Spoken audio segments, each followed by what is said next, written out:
कुछ पन्ने जिंदगी के। छोटे छोटे सपने जब पंख फैलाकर ऊंचे आसमान में एक लंबी उड़ान भरते हैं तो कई बार हमारी उड़ान को तेज हवाओं का सामना करना पड़ता है। कभी कभी लगता है कहीं गिर ना जाए, चोट ना लग जाए।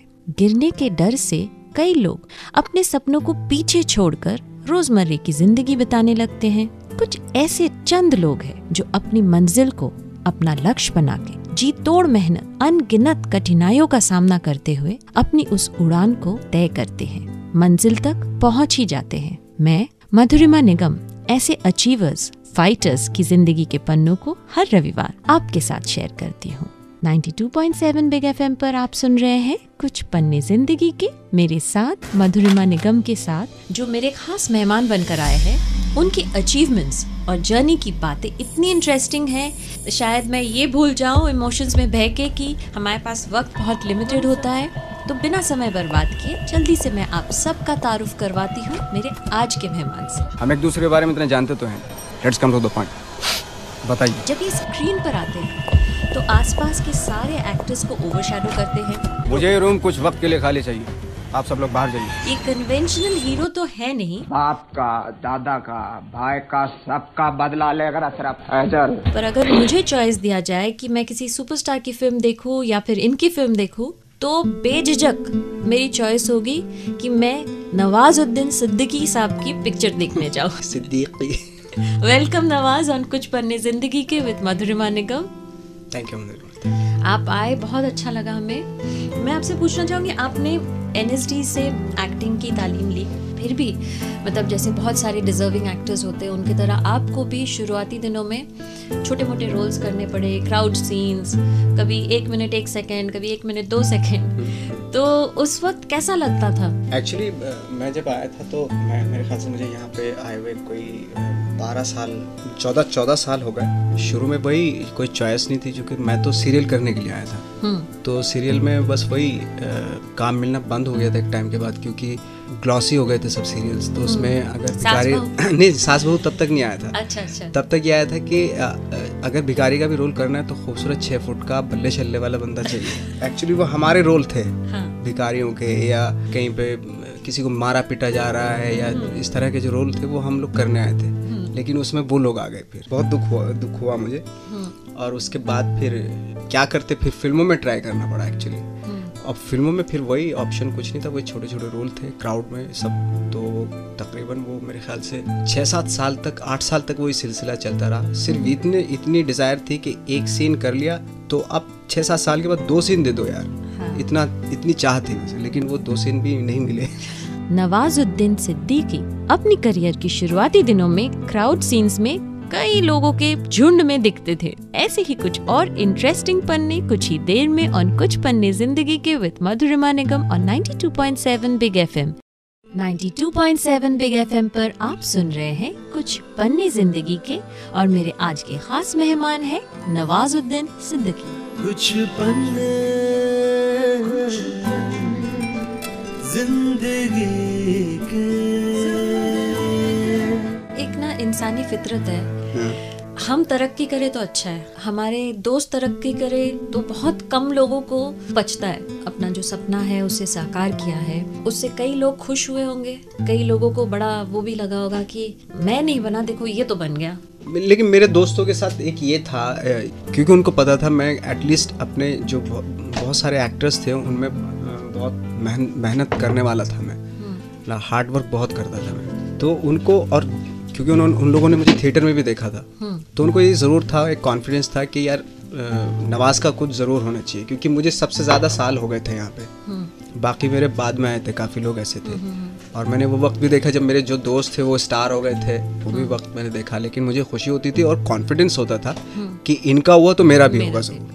तो मैं एक्सपेक्ट करता हूँ कि अब उनको भी खुशी होनी चाहिए, फितरत जो होती है। ऑफ कोर्स, हाँ। जैसे अभी आप जहाँ रहते होंगे, जब उसी बिल्डिंग में पहले आप लिफ्ट से ऊपर नीचे आप जैसे करते थे, आसपास के जो लोग होते थे वो आपको ऐसे ही देखते थे। जब आपकी पिक्चर हिट हुई तब उनका जो नजरिया है आपकी तरफ वो पूरा ओवरनाइट बदल जाता है। देन दे स्टार्ट सेइंग कि अरे हमारे बिल्डिंग में रहता है या हमारा पड़ोसी है या हमारे यहाँ से चीजें खरीदता है, तब वो ऑटोमेटिक एक कनेक्शन तैयार हो जाता है उनका। तो आपके साथ तो ये जरूर हुआ होगा, जैसे ही गैंग्स ऑफ वासेपुर हिट हो गया, मैं खुद देखने गई थी, आपको शायद याद नहीं होगा, हम लोग ट्रायल देखने गए थे और आके आप कोने में बैठे हुए थे। फिर जब खत्म हुई पिक्चर तो हम सब नीचे जा रहे थे, तो आप खड़े थे चुपचाप, सब आपसे आके मिल रहे थे एंड वो आपकी आंखों में जो एक था ना कि फाइनली जिस चीज के लिए मैं वेट कर रहा था वो मुझे आज मिल गया।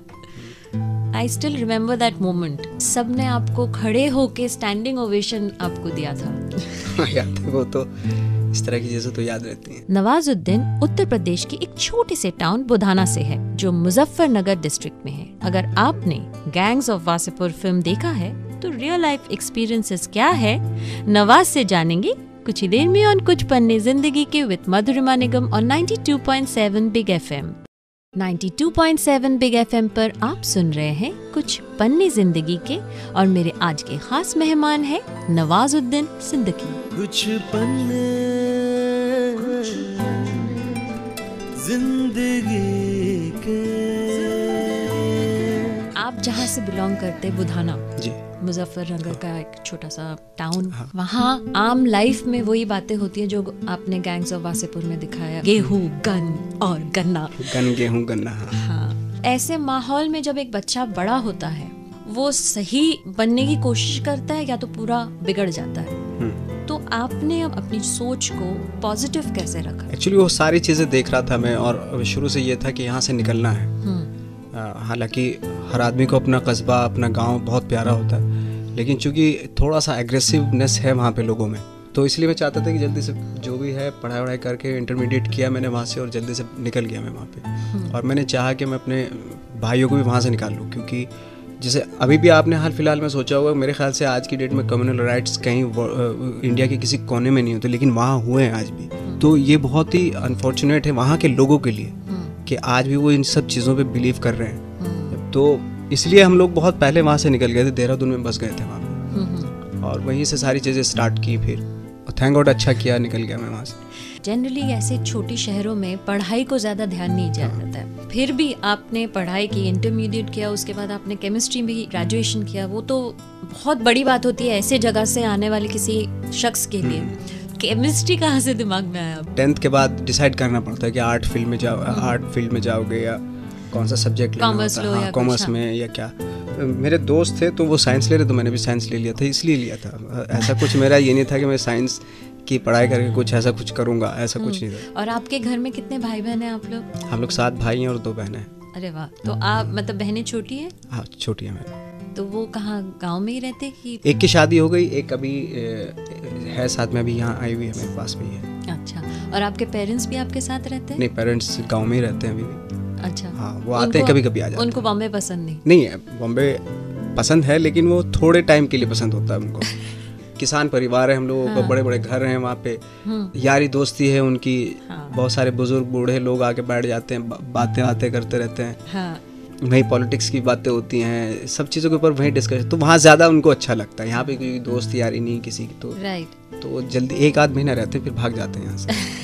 मैंने सुना है जहाँ आपके पेरेंट्स रहते हैं वहाँ थिएटर ऐसे नहीं है, बहुत छोटे छोटे थिएटर्स हैं। तो जब आपकी फिल्म आती होगी तो वहाँ तो हाहाकार मच जाती होगी कि अपना नवाज की पिक्चर आ गई। हाँ, मतलब शहर में है, वहाँ डिस्ट्रिक्ट मुजफ्फरनगर थिएटर, मेरे गाँव में नहीं है, और 40 किलोमीटर दूर है वहाँ से, तो वहाँ देखने जाते हैं लोग। हाँ, उनको तो लगता होगा कि अपने बच्चे की पिक्चर है, हमें जानी है। अपने बच्चे के, हाँ। जब तक तोड़ेंगे नहीं तब तक छोड़ेंगे। बहुत लंबा दंगल चलेगा रे, तो तैयार है?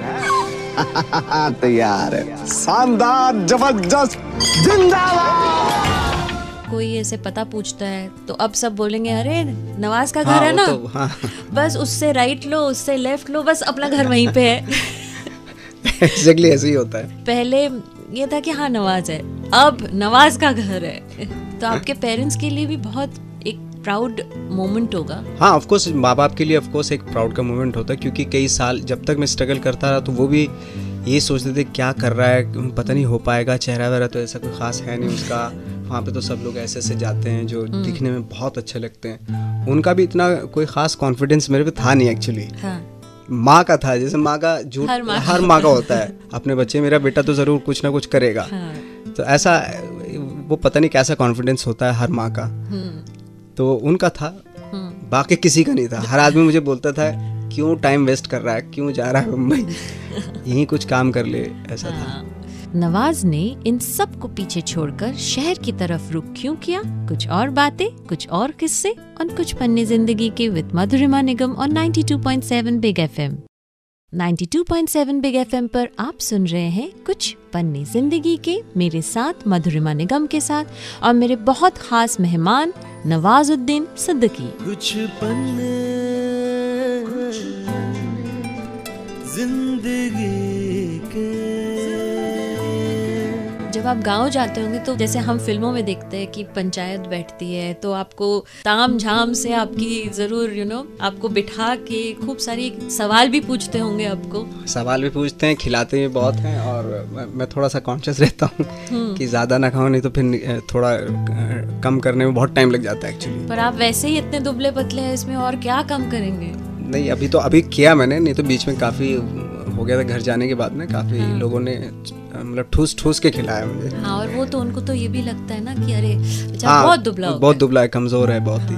आपकी जब मम्मी यहाँ आती है, उनके लिए एकदम बिल्कुल एक ऑपोजिट कल्चर है यहाँ का। तौर तरीके अलग है, रहन सहन, कपड़े, सब कुछ अलग है। स्पेशली जो औरतों का कपड़ा है, उनके ज़रूर कुछ एक्साइटिंग कमेंट्स होते होंगे। मैंने उनको बता दिया यहाँ ऐसे ही होता है, ये शहर है, यहाँ ऐसे ही होता है। हाँ। तो ज़्यादा चौंकने की ज़रूरत नहीं है आपको। हाँ। तो फिर वो समझ गई, हाँ भाई शहर होता हुआ है, ऐसा है, तो ऐसा होता है, लोग ऐसे कपड़े पहनते हैं। एक बहुत पर्सनल सवाल पूछूंगी, जैसे आपकी शादी हुई है? हाँ, मेरी बच्ची भी है। हाँ, तो आपकी जो वाइफ है, उनको भी क्या उसी ढांचे में ढाला हुआ है? वो गाँव से है कि वो शहर से? नहीं, वो जबलपुर से हैं। ठीक ठाक शहर है वो, तो अच्छा खासा शहर, तो बहुत बड़ा शहर है। और लेकिन वो रहती हैं बहुत ही सिंपल तरीके से रहती हैं, जैसे हम लोगों में रहते हैं वैसे रहती हैं। अच्छा, क्योंकि इंडस्ट्री का एक ना रहते सबका रहन पहनावा सब सडनली एक चेंज होता है। और जनरल एक चीज़ देखा गया है कि जैसे जैसे इंसान शोहरत के सीढ़ियों पे चलता जाता है, साथ उनके साथ जो लोग होते हैं, जैसे हम लोग होते हैं, तो हमको भी उनके साथ कुछ चीज़ों को अपने ज़िंदगी में बदलना पड़ता है, एक्सेप्ट करके चलो ये भी कर लिया, वो भी कर लिया, और सोशली प्रेजेंटेबल होने के लिए कुछ चीज़ें करनी पड़ती है जो जनरली हम शायद नहीं करना चाहते। हाँ। आपकी वाइफ भी, अभी हमने कभी उनको देखा नहीं है, तो उनको कभी ऐसे कोई मुश्किलात होती है कि अब मुझे यहाँ जाना पड़ेगा? ये सारी चीज़ें एक्चुअली अपने पे डिपेंड करती हैं। मैंने बहुत ज़्यादा बाहर इतना ज़्यादा लाइक जैसे पार्टीज इवेंट ये वो सब में जाता नहीं हूँ बिल्कुल भी। मुझे बिल्कुल भी शौक नहीं है, और मैं अभी इस काबिल हूँ कि मैं अपने तरीके से जी सकता हूँ। ज़रूर। मुझे लगता है कि सक्सेस कहीं ना कहीं ये का उसका यूज़ इसलिए किया जा सके आप अपने तरीके से जियो। मुझे बिल्कुल शौक नहीं कि मैं जो एक ढर्रा है जो चला आ रहा है उस तरीके से रहना सहना। मुझे जिस चीज़ में सुकून मिलता है मैं उस तरीके से रहना पसंद करता हूँ, और मुझे बिल्कुल भी शौक नहीं कि बाहर जाऊँ ये वो, क्योंकि पहले भी इतना ज़्यादा मैं पहले तो बिल्कुल भी नहीं था इस तरह की पार्टीज़ में या इधर उधर या सोशल तरीके से रहा जाए, ऐसा बिल्कुल नहीं था मेरे साथ पहले भी। अभी भी वही शाम हुई अपने घर में काम करके अपने घर में आ जाना, उसके बाद मैं कहीं नहीं जाता हूँ। सिर्फ प्रमोशन के लिए, थोड़ा बहुत प्रमोशन के लिए ऑफ कोर्स, हाँ वो तो ज़रूरी है, वो ज़रूरी हो गया है। करेक्ट। नवाज ने जो स्ट्रगल देखा है वो शायद नवाज के जैसे कई एस्पायरिंग एक्टर्स को फेस करना पड़ा है, पर बहुत लोग हार मान जाते हैं। क्या नवाज ने भी कभी हार मान के अपने सपने को पीछे छोड़ दिया था? जानेंगे नवाज से कुछ ही देर में, और कुछ पन्ने जिंदगी के विद मधुरिमा निगम और 92.7 बिग एफएम। 92.7 बिग एफएम पर आप सुन रहे हैं कुछ पन्ने जिंदगी के, मेरे साथ मधुरिमा निगम के साथ और मेरे बहुत खास मेहमान नवाजुद्दीन सिद्दीकी। कुछ पन्ने जिंदगी के। आप शुरू में छोटे छोटे रोल्स में दिखते थे, अब आप बड़े बड़े होर्डिंग्स पे दिखते हैं, छोटा सा सपना बड़ा बन के आपके सामने मेरा है। बड़ा बनने का बिल्कुल सपना है। मैं ये नहीं कह रहा हूँ बहुत मॉडेस्टी के साथ या इस तरह नहीं कह रहा हूँ हाय मैं देखो मैं कितना सिंपल आदमी, बिल्कुल नहीं। प्लान था कि मैं टीवी में काम करूँगा और या थिएटर करूँगा टीवी में करूँगा, इस तरह का था। लेकिन चूँकि चीज़ें नहीं मिली, फिर मैं फिल्म की तरफ, वहाँ पे भी मैं खुश था। मुझे 9 साल तक छोटे छोटे रोल मिलते रहे क्राउड में, और बहुत 1-1, 2-2 सीन, 3-3 सीन फिल्मों में मिलते रहे। मेरा ये ख्वाब था ही नहीं कि मैं कोई स्टार बनना है मुझे, क्योंकि क्या होता है कि अगर ये सोच के मैं आता तो फिर बहुत डिसअपॉइंटमेंट होता मुझे। तो ये चीज़ें मैंने पहले से ही, जब मैं बॉम्बे आया, ये चीज़ें पहले ही मैंने वो दिमाग से निकाल दी थी। तो इतना ज़्यादा मुझे कोई खाली रहा काफ़ी सालों तक, तो मुझे कोई डिसअपॉइंटमेंट नहीं होता था, बल्कि मुझे काम करना अच्छा लगता था। जो काम चाहे वो थिएटर का हो, चाहे वो, क्योंकि मैंने ट्रेनिंग ली है, तो मुझे लगता था कि जो प्रोसेस है, लाइक जो कोई कैरेक्टर कर रहा हूँ उसकी जो प्रोसेस है, वहाँ तक पहुँचना है, पहुँच पाऊँगा या नहीं पहुँच पाऊँगा, वो उस जो प्रोसेस स्ट्रगल होता है उसमें मुझे ज़्यादा मज़ा आता था एक्चुअली, बजाय इसके कि मैं फेमस हो जाऊँ, पॉपुलर हो जाऊँ या लोग मुझे जानने लगे। इस चीज़ पर कभी मेरा ख्याल नहीं गया। मैं केमिस्ट्री पढ़ रहे थे, वहाँ से आपने चीफ केमिस्ट का काम किया, फिर वहाँ से आप एक्टिंग के बीच में जो, मतलब वो मैं थोड़ी कंफ्यूज्ड हूँ, इसलिए मैं आपसे क्लियर करना चाहती हूँ। आप दिल्ली में सडनली सिक्योरिटी गार्ड का, हाँ, वो काम में क्यों चले गए? एक्चुअली क्या हुआ था, मैं चीफ केमिस्ट था, वो काम छोड़ के मैं दिल्ली में थिएटर करने चला गया था। तो थिएटर में पैसा नहीं होता, बिल्कुल भी नहीं, है ना, खासतौर से हिंदी थिएटर में बिल्कुल भी पैसा नहीं। तो उस वक्त पे क्या होता था कि अपनी तरफ से जो ग्रुप होता था वो जाके ज्वाइन कर लिया था मैंने। अब उस ग्रुप में पैसा तो मिलता नहीं है आपको, तो उस दौरान में पैसा आप घर से भी नहीं आ सकता था।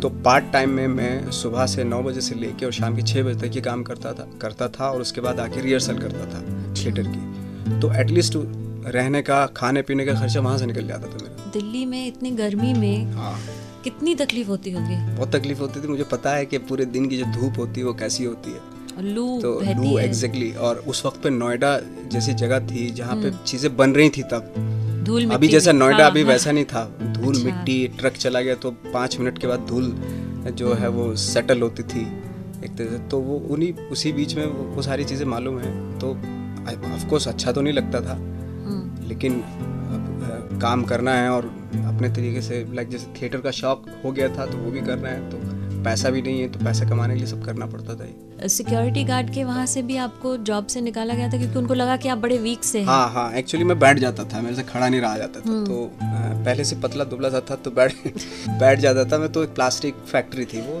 अच्छा, तो खिलौने बनते थे वहाँ।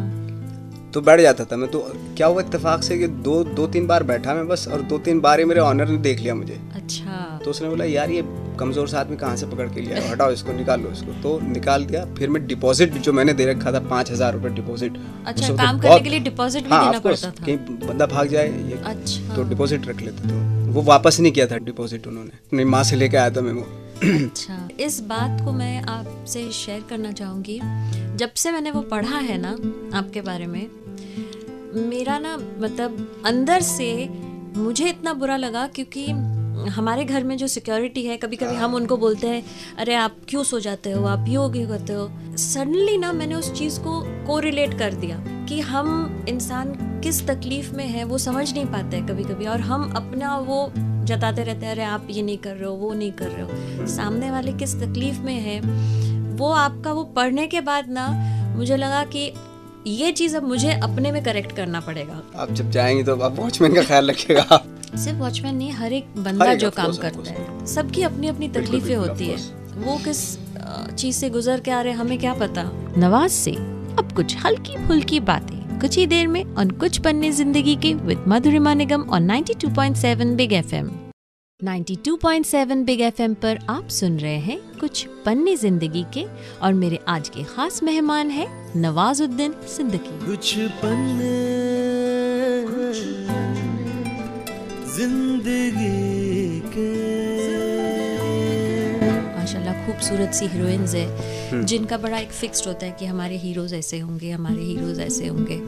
आपकी कामयाबी के बाद आपको ऐसे कई हीरोइंस मिल रही होंगी जो चाहती होंगी कि हम नवाज के साथ काम करें। मुझे तो पता नहीं, लेकिन मुझे पता चल जाए तो मुझे तो और इससे अच्छा क्या हो सकता है कि हीरोइन, कोई भी हीरोइन मेरे साथ काम करना चाहिए। ऐसा भी तो मेरे ख्याल से भी आपको कौन पसंद है आज के दौर की हीरोइंस में? मुझे तो, मैं सच बताऊं, कोई हीरोइन का कोई ऐसा वो नहीं है। मेरा ये नहीं है कि भाई मैं इसके साथ नहीं काम करना चाहता या इसके साथ नहीं, मुझे जो मिल जाए, जो हीरोइन हो उसी के साथ काम कर लूँगा। तोरा को इतना चाहते हैं, इतना चाहते हैं, इतना चाहते हैं, इतना चाहते हैं, इतना चाहते हैं, कितना चाहते हैं, का बताएं, सीना चीर के दिखाएं बजरंगबली जैसा। कॉमेडी भी आप बहुत अच्छा करते हैं, जो अभी तक आपने किया नहीं है, उसी से आपने शुरुआत की थी। हाँ, थिएटर में मैंने मतलब मोस्टली 60-70s प्ले के आसपास मैंने किया, जिसमें सब में कॉमेडी करता था। तो वहाँ से आपको ये सीरियस रोल्स में क्यों ढकेल दिया गया? पता नहीं, लोगों को मेरा चेहरा देख के लगा ही नहीं कि ये कॉमेडी भी कर सकता है। अब क्या होता है ना कि एक कॉमेडियन के लिए ज़रूरी है कि उसका फेस पे भी कॉमेडी होनी चाहिए। हाँ। है ना, तो उसको लगता है कि ये कॉमेडी कर लेगा।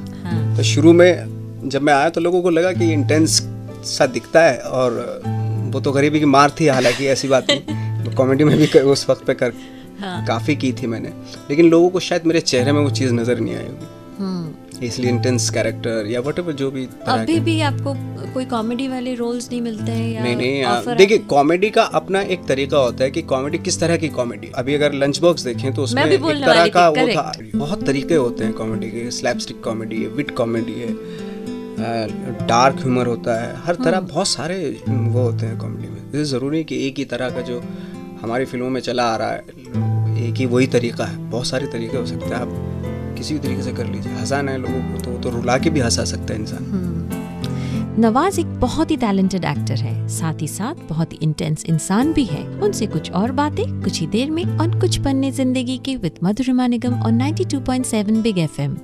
कुछ पन्ने जिंदगी के। आपको किस किस्म के गाने पसंद है? मुझे एक्चुअली बहुत पुराने गाने नहीं, उस वक्त पे जो मासूम इजाजत जो आती थी, उस तरह के जो उन फिल्मों में जो गाने होते थे, टाइप के थोड़े बहुत। हाँ, गाने भी होते थे, लाइक जैसे हीरा पन्ना के गाने मुझे बहुत पसंद हैं। अच्छा। पन्ना की तमन्ना है कि हीरा मुझे मिल जाए, उस तरह वो गाना, रोज रोज आंखों तले।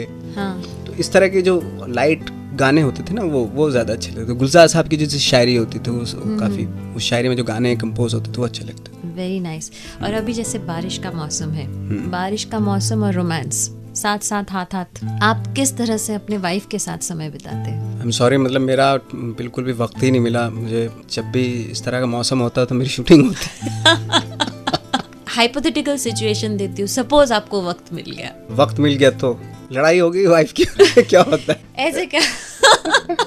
वाइफ से तो लड़ाई होती है। ये सारे मर्दों का पता नहीं क्या है। ये तो लड़ाई के लिए होती है बस। हाँ, ये बड़ा अच्छा होता है। सब लोगों का एक ही शौहर ही है जो बेचारा पिटता रहता है। एक्चुअली क्या हो रहा है ना कि शहरों में ना काफी वो आ गया, गुस्सा आ गया जब से कानून बने ना। इतने हार्ड कानून बने ना मर्दों के खिलाफ। हाँ। तो तब से जो है ना एक गुस्सा आ गया लोगों में। शौहर वो हो गए। हाँ, सारे कानून तो आपको दे दिया है, एक्चुअली ये हो गया ना। हाँ, सारे मर्द यही बोलते हैं। सारे मर्द यही बोलते हैं कि आजकल औरत होना सबसे अच्छी बात है। सबसे अच्छा। आपकी छोटी सी बेटी है? हाँ, मेरी बेटी है। अब उसको भी तो प्रिविलेज मिलेगा। अब पता है, अब मुझे अच्छा लगता है जब बेटी हुई तो क्या अच्छा हुआ, जितने कानून मिलने थे और औरत को मिल गया, अब अच्छा हुआ। हाँ, देखा, तो जब अच्छा अपना बच्चा होता है तब सोच बदलती है। Exactly. बीवी के लिए नहीं बदलती है। बीवी के लिए नहीं बदलती। काफी सालों से आपकी शादी हुई है और उन्होंने भी आपके साथ आपके स्ट्रगल को थोड़ा बहुत देखा होगा, महसूस किया होगा। एक वक्त था जब आप काम ढूंढते थे, तब आप बिजी रहते थे। अब ये वक्त है जब आपके पास काम ही काम है और तब आप बिजी है। तो साथ में वाकई आपको समय बहुत कम मिलता होगा। समय बहुत कम मिलता है वाकई। शिकायत सबसे ज्यादा जो है वाइफ को मेरी इसी चीज की रहती है वक्त। लेकिन वो चीजें समझती है क्योंकि उसने भी मेरा वो वक्त देखा है। उनको तो खुशी होगी। हाँ, ऑफ कोर्स, बिल्कुल खुशी होती है। और थोड़ा बहुत वक्त देखा है जब, हालांकि मेरा थोड़ा ठीक होने लगा था जब मेरी लाइफ में वो आई, लेकिन है, देखा है उन्होंने वक्त। तो इस चीज़ की उनको वो कदर है कि भाई अगर आप आज की डेट में बिजी हूँ तो ऑफ कोर्स मायने रखता है उसके लिए भी, मेरे लिए भी, हमारे एक फाइनेंशियली भी मायने रखती हैं चीज़ें। Of course. आपकी आंखें जो है ना, बहुत इंटेंस आंखें हैं। अंदर आपका ना एक बड़ा खुदपुतिया सा इंसान भी है। बहुत बेचैन रहते हैं। इतना ज्यादा नहीं रहता, लेकिन थोड़ा सा रहता है दिमाग में। हाँ, क्योंकि आर्टिस्ट जो होते हैं ना, जनरली वो बड़े मूडी किस्म के होते हैं। तो उस वक्त जो आपके घर वाले होते होंगे, उनके लिए बड़ा मुश्किल होता है। वो इतना ज्यादा नहीं होता था कि किसी को प्रॉब्लम होने लगे। हाँ, जो बहुत अपने काम में पुख्ता होता है, उस इंसान को जब काम ना मिले उसको सबसे ज्यादा तकलीफ होती है। क्योंकि काम में छोटे छोटे करियर आता है एक्चुअली, वो छोटे छोटे से भले ही जूनियर आर्टिस्ट के रोल कर रहा था, लेकिन काम वो मैं करता रहता था, या किसी को पढ़ाना, एक्टिंग, ये सब मैं करता रहता था मैं। तो आप पढ़ाते भी थे? हाँ, मैं थोड़ा बहुत मैं वर्कशॉप लेता रहता था बीच बीच में, कुछ ना कुछ तो करना ही पड़ता, क्योंकि खाली तो बैठ नहीं सकते थे आप। मूड स्विंग मेरा इतना ज्यादा नहीं होता, किसी को प्रॉब्लम होने लगे उतना ज्यादा नहीं, अगर होता भी तो खुद ही को संभालना पड़ता था, क्योंकि कोई और दूसरा तो था नहीं। कुछ और बातें कुछ ही देर में और कुछ पन्ने जिंदगी के विद मधुरिमा निगम और 92.7 बिग FM।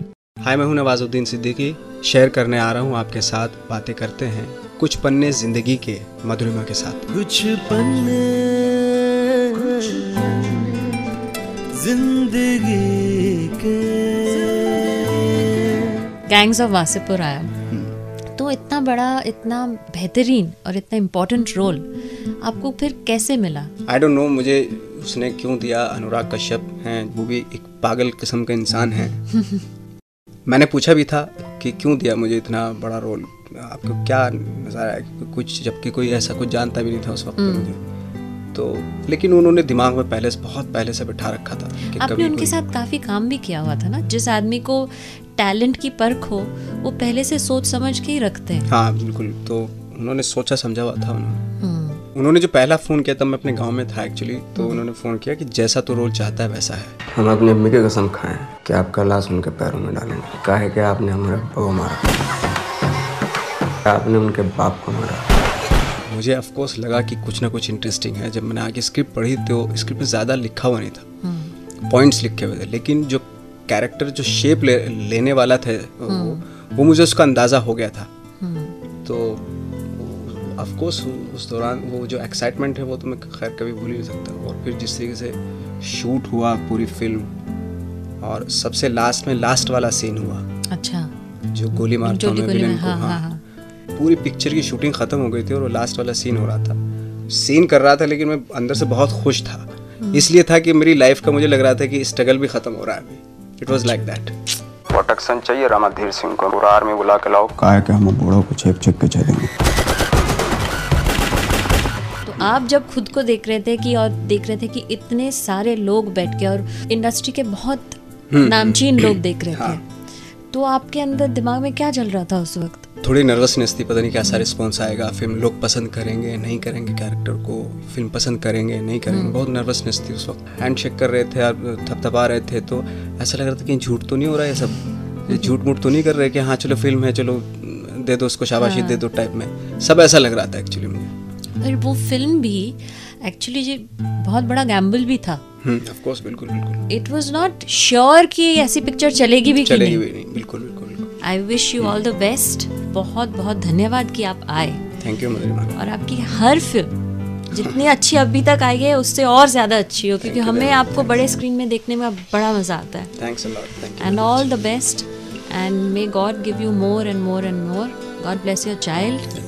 Thank you. कुछ पन्ने जिंदगी के। नवाजुद्दीन सिद्दीकी के जैसे कहानियों को आप तक पहुंचाते हुए मैंने बहुत कुछ सीखा। जिंदगी कितनी भी मुश्किल हो, पर हम अगर पूरे लगन और सच्चाई से काम करें तो मंजिल देर से हो पर मिलेगी जरूर।